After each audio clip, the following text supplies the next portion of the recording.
Let's go through the 3 phases of your proposal. Okay, so phase 1, it's a 3-phase proposal. It has basically 3 core suggestions, recommendations for core upgrades. The first is... Well, so phase 0 is that we have implemented and activated some sort of quantum solution. BIP 360 or some other, attempt at post-quantum addresses, basically. Yeah, so phase 1 is that 3 years after the activation of the post-quantum stuff, we no longer allow for people to send money to quantum vulnerable locking scripts. And the reason for that, how do you get people's attention? Well, if they're making transactions and then all of a sudden their transactions are getting rejected, then that's going to make them ask, why is this happening? And then they should figure that out. Right. So the phase 1 of you can't spend to, quantum vulnerable address type sort of like is the beginning of just like giving people the alert, like, hey, this migration is happening, get your acts together. Yeah. So presumably during that 3-year period, a lot of people would know about it and be migrating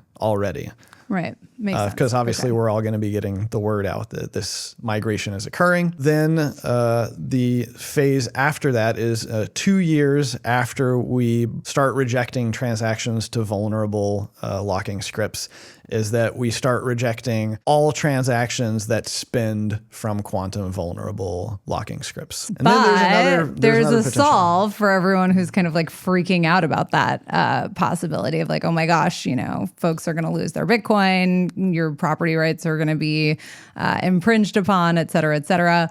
What's the solve that you sort of propose in phase 3? I believe that if at the same time we freeze that normal spending, we should be able to also soft fork in an alternative spending condition that is quantum safe. And that would basically say your normal, signature that you're presenting to the world that would allow the funds to be spent, it on its own is now rejected. However, if you present that normal signature and some additional proof that we deem to be quantum safe, and it is sufficient proof that you're not just a quantum attacker that reverse engineered a key, but you're actually a wallet owner that owns a deterministic wallet that includes this private key.